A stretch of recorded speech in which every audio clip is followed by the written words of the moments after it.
एक एक स्मरण जो करा गया है हमारे यहाँ त्योहारों का, तिथियों का, वारों का, नक्षत्रों का, ये शंकर ने करा। ये कोई सहज नहीं। नारी अगर पति का नाम लेती है तो उसकी आयु तिल भर की क्षीण होती चली जाती है। कितना? तिल भर। स्कंद पुराण में लिखा है तिल भर की आयु क्षीण होती चली जाती। नारी ज्येष्ठ पुत्र का नाम लेती है, हाँ ज्येष्ठ में अगर बेटी है तो उसका नाम ले सकती है, पर ज्येष्ठ पुत्र बड़ा पुत्र है और पुत्र का नाम लेती है तो उस बालक की कभी उन्नति नहीं हो सकती। तन से, मन से या धन से वो बालक हमेशा दुखी ही रहेगा। तुम दुनिया का सारा सपोर्ट कर दो, तुम चाहे अपनी प्रॉपर्टी बड़े बेटे के नाम कर दो, तुम चाहे पूरा दुनिया भर का सुख अपने बेटे के सामने लाकर खड़ा कर दो, तो भी अगर मां अपने बड़े पुत्र का नाम बार बार लेती है तो वो पुत्र या तो तन से या मन से या धन से दुखी ही मिलेगा, वो सुख नहीं पा सकता।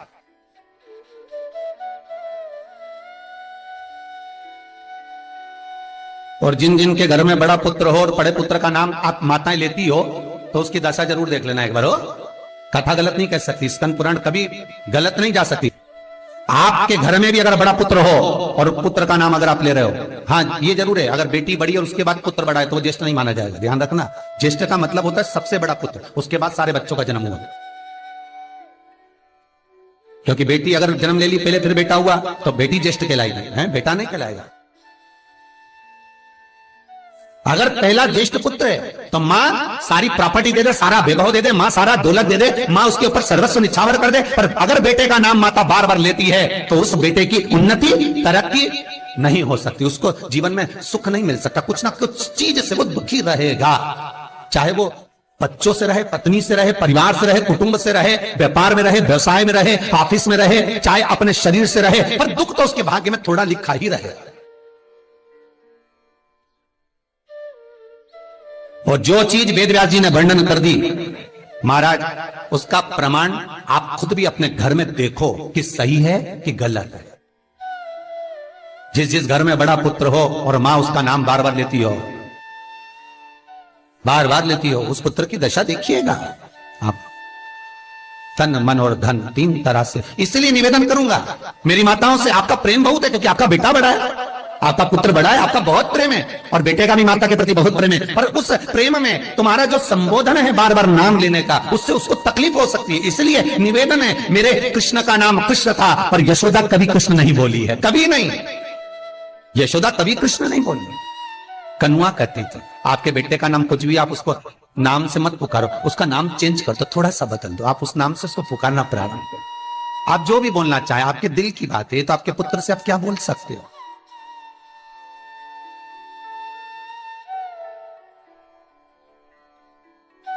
मेरी कौशल्या मैया राम को केवल राम ही कहती थी।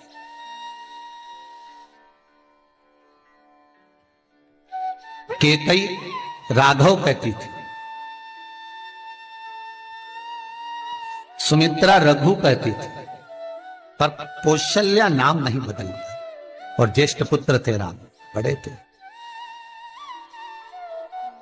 बड़े हुए, वन जाना पड़ा, लौट कर आए, धोबी की वार्ता सुनकर सीता का परित्याग करना पड़ा, समय आया लक्ष्मण का त्याग करना पड़ा, और समय आया तो ये शरीर को ही सरयू में छोड़ना पड़ा। कहां से? स्कंद पुराण कहती है पति का नाम अगर नारी ले रही है तो तिल तिल भर उसकी उम्र घट रही है। पर ना जाने माताओं को ऐसा क्या है कि वो आज का फैशन हो गया, ए राघव इधर आ, राघव गया, नाम लेने में तिल भर की आयु घट जाती। ज्येष्ठ पुत्र का नाम लेने में उसकी समृद्धि, उसका जो वैभव है, उसका जो सुख है वो घट रहा है।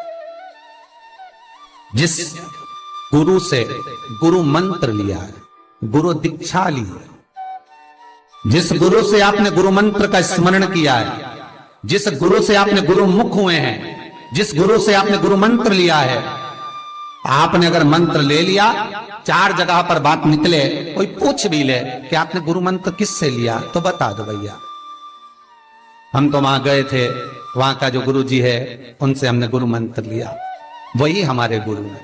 नाम का स्मरण ना करते हुए उसकी पहचान बताने का प्रयास करो, वो ऐसे वो वैसे वो वहां रहते, उसका स्मरण। गुरु का नाम लेने से क्या जाता है महाराज?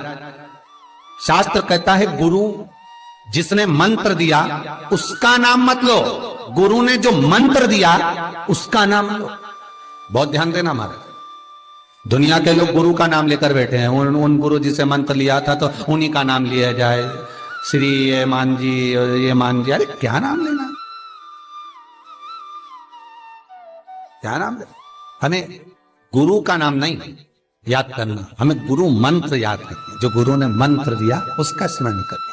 क्या होता है? स्कंद पुराण कहती है जब माला जपने के लिए बैठते हैं तो गुरु का श्री विग्रह तुम्हारे सामने होना चाहिए कि हमने उन गुरु जी से मंत्र लिया है, पर गुरु का नाम नहीं। गुरु मंत्र लेते समय गुरु का विग्रह सामने हो और मंत्र जो गुरु ने दिया है उसका स्मरण।